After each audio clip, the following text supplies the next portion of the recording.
안녕하세요. 다시 혼자가 되어버린 30대 여성입니다.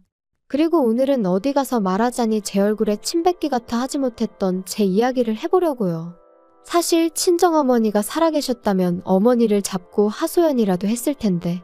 아니 어쩌면 애시당초 이런 결혼은 하지 않았을지도 모르죠. 물론 제가 그렇다고 친정아버지를 탓하는 것은 아닙니다. 모든 건 결국 제 선택이었으니 감히 누굴 탓하겠어요. 다만 친정어머니가 계셨다면 길이 아닌 곳으로 가는 저를 한 번쯤 잡아주시지 않으셨을까 하는 아쉬움이 있는 게 사실이에요. 남편하고는 대학교 때부터 알고 지내던 사이였습니다. 가까운 사이는 아니었지만 같이 있으면 시덥잖은 농담은 주고받을 정도의 친구로서 말이죠. 하지만 대학을 졸업하고 각자 사회생활을 시작한 이후로는 한동안 서로의 소식조차 모르고 지냈어요. 사는 곳도 멀고 하는 일도 워낙 다르다 보니 만날 일이 없었거든요. 그런데 그런 저희가 다시 만나게 된 건 친구 아버지의 장례식장에서였네요. 좋은 일로 만난 것도 아니다 보니 안부를 묻는 것 외엔 별다른 대화를 나눌 수가 없었어요. 그래서 비록 헤어질 때 연락처를 교환하긴 했지만 다음을 기약한다거나 그럴 수도 없었죠. 그러니 제가 남편과 특별한 사이로 발전하게 될 거라곤 더더욱 생각지 못했는데 남편은 아니었답니다. 이후로 걸핏하면 제 생각이 나더래요. 그리고 그래서였는지 남편은 심심하면 한 번씩 연락을 해오고 만나자 하고 나름대로 적극적으로 다가오더라고요. 그리고 저도 그런 남편이 싫지가 않았지요. 총 2년을 사귀었는데 경제적인 면에서만 따져보자면 받는 연애보단 퍼주는 연애를 했어요. 남편은 성실하고 착한 사람이었지만 능력이 있는 사람은 아니었거든요. 반면에 저는 일단 친정아버지가 임대사업으로 돈도 잘 버셨고 저도 프리랜서로 일찍이 일을 시작해 어느 정도 자리를 잡았던 상황이라 단순하게 생각했어요. 남자 여자 그런 걸 떠나서 돈은 있는 사람이 쓰면 되는 거고 중요한 건 사람 됨됨이라고 말이죠. 그런데 막상 결혼 이야기가 오가는 사이까지 되고 나자 남편이 하루는 울면서 저한테 그러더라고요. 사실 자기가 모아놓은 돈이 많이 없다면서. 솔직히 좀 당황스러웠어요. 능력이 없어서 제가 많이 쓰는 연애를 한 건 사실이지만 그래도 어쨌든 꾸준히 직장 생활도 하고 있었고 그렇다고 술, 담배를 하는 사람도 아니었으니 그 돈이 다 어디로 갔나 싶어서요. 그래서 혹시 주식이나 코인을 했냐고 물으니 그런 것도 아니라면서 울기만 하는데 환장하겠대요. 결국 제가 좀 제대로 이야기를 해보라고 운다고 뭐가 달라지냐며 남편을 거의 다그치다시피 했어요. 그리고 그제서야 한다는 말이 자기 집안이 형편이 많이 안 좋답니다. 자기는 저랑 처음에 연애를 시작할 때만 하더라도 그렇게 차이가 나는 줄 몰랐다면서 사귄 지 반년쯤 지나고서야 이런저런 정황상 자기랑 저랑 처지가 너무 다르다는 걸 알게 되었다나요? 그런데 그때는 자기가 저를 사랑하는 마음이 너무 커져서 차마 사실을 털어놓을 수가 없었다는 거예요. 자기가 시쳇말로 쥐뿔 뭐 하나 가진 것도 없는 사람인 걸 알면 제가 떠날까봐 두려웠다면서. 그리고 그런 이야기를 듣고 있던 제 심정은 뭐라 한마디로 설명할 수가 없네요. 착실한 줄로만 알았던 사람이 모아둔 돈은 없다지. 그리고 그 이유가 전부 다 형편이 어려운 시부모님한테 들여서라니. 한마디로 눈앞이 깜깜했달까요? 하지만 그래도 결국 결혼하기로 했습니다. 시작은 친정아버지의 도움을 받기로 했고 이후로는 둘이서 착실히 모아가기로 약속하면서요. 그런데 집이라던가 식장이라던가 비교적 굵직굵직한 일들이 정해지고 났을 무렵 남편이 저한테 한 가지 부탁을 해왔는데 제가 집을 해온다는 이야기를 시부모님한테 안 했으면 좋겠다대요? 시부모님이 워낙 사고방식이 옛날 분들이라서 저희 쪽에서 집을 해온다 하면 당신들 아들 팔려간다고 난리가 날 거면서 말이죠. 솔직히 좀 탐탁치 않았지만 남편이 몇 번이나 미안하다며 부탁한다 하는 그 주눅든 모습이 안쓰러워 결국 알겠다고 했어요. 그런데 더 황당했던 건 그 와중에 남편이 예단 이야기를 꺼내는 거예요. 그래도 시부모님 옷 한 벌은 해드리고 신우 가방 하나는 챙겨줘야겠지 않냐 그 정도는 기대하시는 것 같다 그러면서요. 어이가 없더라고요.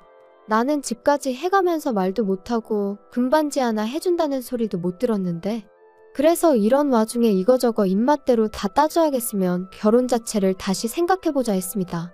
내가 당신 하나만 보고 하는 결혼인데 벌써부터 이래저래 시부모님 기분까지 다 맞춰드리라고 하니 부담스럽고 불편하다고요.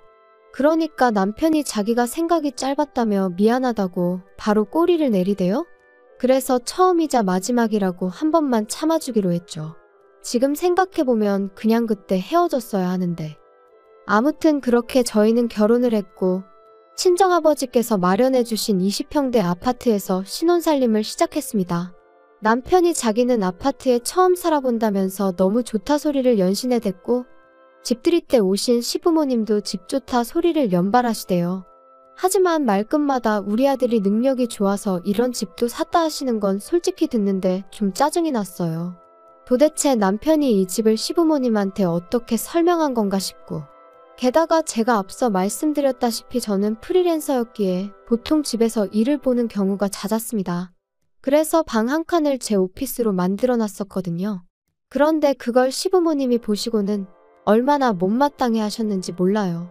남편 잘 만나서 팔자도 좋다며 집에서 탱자탱자 노는 주제에 방까지 떡하니 차지를 했냐고 싫은 소리를 해대셨으니까요. 그래도 어떻게든 이해하고 참아보려 했어요. 옛날 분이시고 이미 제가 하는 일이 뭔지 몇 번이나 말씀도 드렸었지만 애시당초 들을 생각이 없으신 분이셨으니까요. 그리고 사실 그런 어머님의 오해보다 저를 더 힘들게 한 건 언젠가부터 어머님이 연락도 없이 수시로 저희 집을 찾아오기 시작하셨다는 거예요.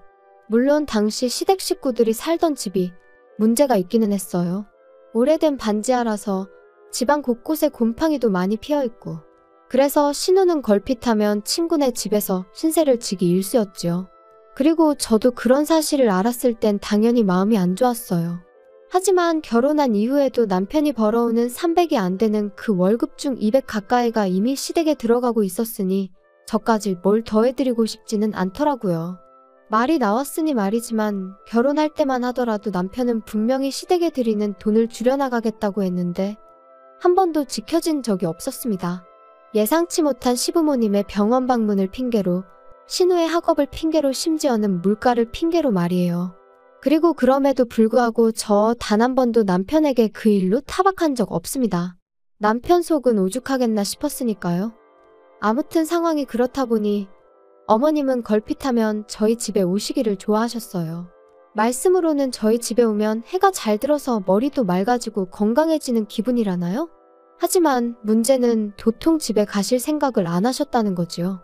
그리고 여기서도 100번 양보해서 집에 안 가시는 거? 그럴 수 있다 쳐요. 그러면 좀 점잖이 계실 수는 없으셨던 걸까요? 제가 일하고 있다고 해도 온 집안을 들쑤시고 다니시는 분이셨습니다. 냉장고를 열어서 내 아들 뭐 해먹이나 보자 하시질 않나. 제 옷장을 열어서는 내 아들이 뼈 빠지게 벌어온 돈으로 이런 거 사입냐. 그리고는 멋대로 제 화장품과 향수도 슬쩍 가져가시기 일쑤셨고요. 그러니 아무리 남편을 봐서 참아야지 하던 저도 점점 인내심의 한계를 느끼게 되대요. 그러다 결혼한 지 1년 좀 지났을 때였습니다. 어김없이 그날도 어머님이 오셨는데 그날은 신우까지 데리고 오셨더라고요.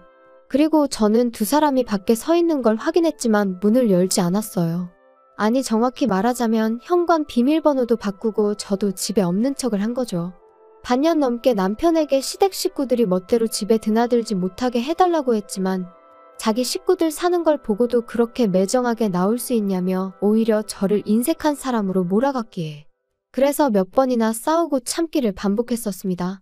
그러다 그날만큼은 저도 더는 못 해먹겠다 싶어서 나름의 조치를 취했던 거예요.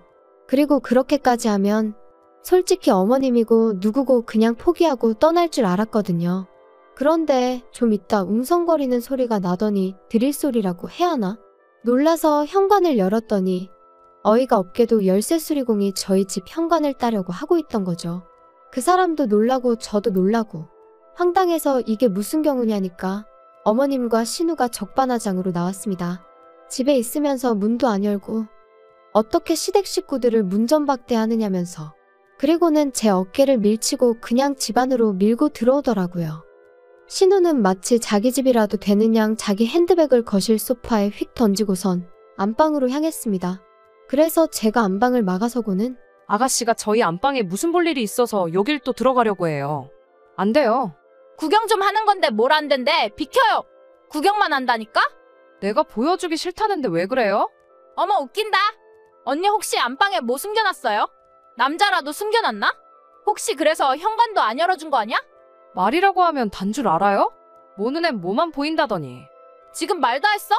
비켜봐, 그럼 내가 내 눈으로 보게. 너는 애가 지 오빠 방 좀 본다는데 왜 난리냐? 너 정말 수상하다. 비켜봐. 여기가 왜 오빠 방이에요? 저희 안방이지. 얘가 진짜 왜 이래? 야, 여기 이 집이 내 아들 집인데 네가 뭔데 된다 안 된다 야. 남편 잘 만나서 집구석에서 놀고 먹는 주제에 그러면 시부모한테 고마운 줄을 알아야지. 너는 네 애미가 없으니까 그런 기본적인 것도 모르냐? 지금 그걸 말이라고 하셨어요? 그러면 신우는 어머님이 있어서 저 따위로 컸어요? 그리고 어머님 자꾸 말끝마다 내 아들 집 하시는데 여기 제 집이에요. 쟤 뭐라니? 웃기고 앉아있네? 여기가 왜 네 집이야? 네가 뭐가 있어가지고? 어머님이 그 잘났다고 물고 빨고 하는 아들은 돈 300 벌어서 어머님 아버님 그리고 아가씨한테 다 갖다 바치고 여기선 저한테 빌부터 산다고요. 아시겠어요? 저랑 결혼할 때 돈 1000만 원 모은 것도 없어서 미안하다고 울고 짜고 그런 건 아세요? 정말이지 아들 등골 빨아먹고 사는 게 누군데? 그리고 그때였습니다. 벼랑간 짝 소리와 함께 눈앞이 깜깜해지더니 이내 제 볼이 뜨거워지는 게 느껴졌어요. 네, 말 그대로 어머님한테 싸대기를 맞은 거죠. 그리고 어머님은 그걸로는 부족하셨는지 저더러 온갖 쌍욕을 퍼부으시면서 애미도 없는 걸, 당신 성에도 안 차는 걸 눈 딱 감고 며느리로 받아줬더니 은혜를 원수로 갚는다며 악을 써대시더군요. 그리고 그땐 저라고 눈에 뵈는 게 있었겠어요? 바로 경찰에 전화하고 친정아버지한테 전화했습니다. 그나마 상황 파악을 한 신우가 어머님과 저를 말리면서 그제서야 어떻게든 중재를 해보려 드는 것 같았지만 마음 같아선 그런 신우 머리채도 다 잡아뜯어놓고 싶었다니까요. 그리고 얼마 지나지 않아 경찰도 오고 친정아버지도 오시고 남편도 오고 제가 폭행으로 어머님을 신고하려 하자 경찰은 경찰대로 난감해하고 아무튼 아버지가 일단은 얘기부터 하자셔서 경찰만 돌려보냈어요. 그리고 저는 더는 이렇게는 못 산다고 남편더러 이혼하자 했습니다. 그리고 그런 제 앞에서 꼼짝도 못하는 남편을 보고서야 어머님도 신우도 제가 한 말이 괜한 소리가 아니라는 걸 깨달은 듯하대요. 하지만 그럼에도 불구하고 어머님은 저한테 미안하단 말은 한마디 안 하시고 그저 억울하다, 내 아들 불쌍하다. 저는 이혼을 원했지만 아버지가 저를 말리셨어요. 저희 남편이 잘못한 게 아니고 사돈이 실수를 한 거니 그냥 그쪽하고만 연을 끊어라, 남편하고는 잘 살아라 하시면서요.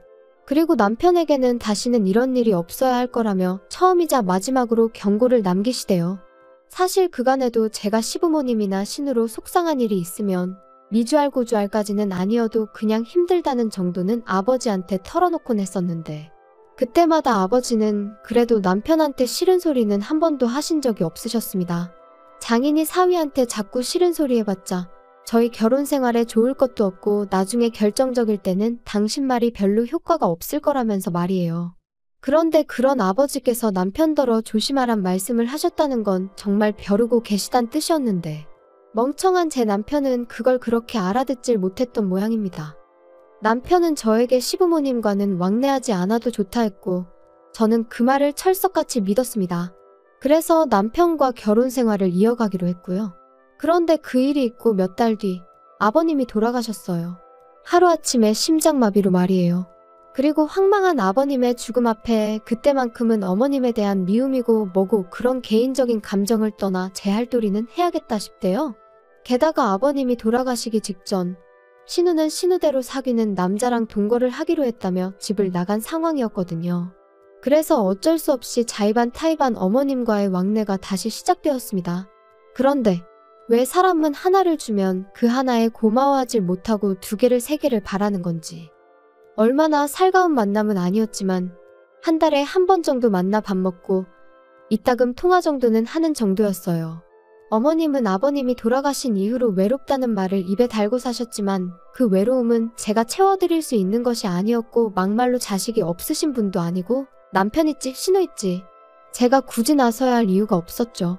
그런데 그렇게 지내기를 반년쯤 지났을까? 하루는 친정아버지한테 전화가 걸려왔습니다. 눈앞이 침침하면서 사물이 2개 3개로 보인다고 뭔가 이상하다 하시면서 말이에요. 그리고 그렇게 아버지를 모시고 간 병원에서 저는 생각지도 못한 이야기를 듣게 되었습니다. 건강하신 줄로만 알았던 저희 아버지께서 뇌졸중 초기 증상을 보이고 계셨다는 걸요. 그래도 다행히 의사 말로는 워낙 초기라서 약만 잘 챙겨 드셔도 어느 정도 다스려질 거라 했지만 여러 가지로 마음이 심란하더라고요. 그래서 그날 이후로 일주일에 2~3번 친정을 다녀오곤 했어요. 막말로 혼자 지내시다가 쓰러지시기라도 하면 그러다 발견이라도 늦어지면 어쩌나 싶어서. 그런데 이 일로 남편이 저한테 무척이나 서운해할 줄은 생각지도 못했네요. 남편은 제가 어머님은 안중에도 없는 거냐며 섭섭하다 했습니다. 어이가 없어서 그럼 당신이 들여다보라니까. 자기는 회사에 묶인 몸인데 어떻게 그러냐면서요. 그리고는 어머님이 불쌍하다는데. 그래 불쌍하시네 했습니다.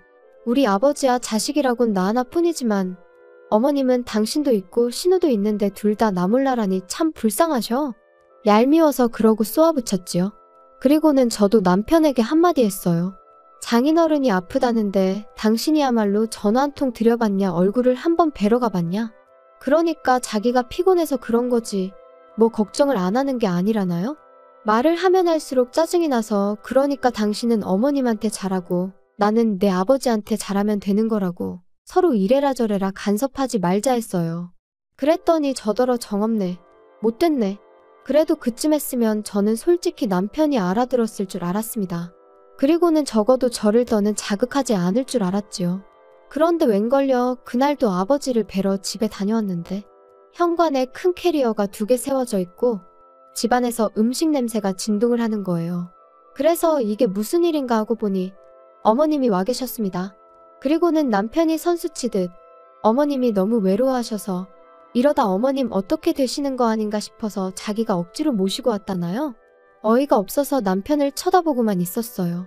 그런데 이번엔 어머님이 저더러 근데 너는 남편 밥도 안 차려주고 이 시간에 어디서 오는 거냐며 또 친정이냐? 그러시더니 이제 당신이 여기 있는 동안엔 그렇게 친정 드나들지 말랍니다.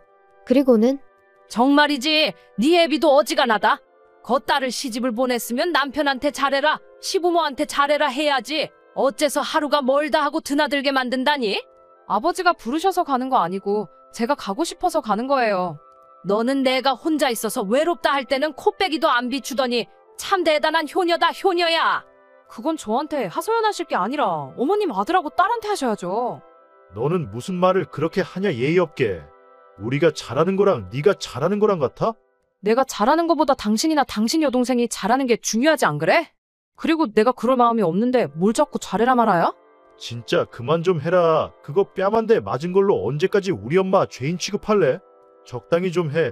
처음엔 엄마가 너무했다 싶었는데 이젠 우리 엄마가 불쌍할 지경이다. 그러지 말고 엄마한테 사과드려. 그래, 사과드리라는 거지? 그래, 사과드려야겠다. 어머님의 하나뿐인 아들이자 잘난 시댁의 기둥인 남편을 제가 데려오는 게 아니었는데 제가 정말 죄송한 짓을 한 것 같아요. 그래서 이제라도 돌려드리니 제발 좀 데려가세요. 그리고 저는 큰 가방 하나를 꺼내서 남편의 옷가지와 짐을 쓸어 담았습니다. 그리고는 현관 앞에 있던 어머님의 캐리어들과 같이 복도에 내놨지요. 남편이 황당하단 표정으로 쳐다보는데 그러던지 말던지 어머님이 하시던 음식 싱크대에 다 부어버리고 나가시라 했습니다.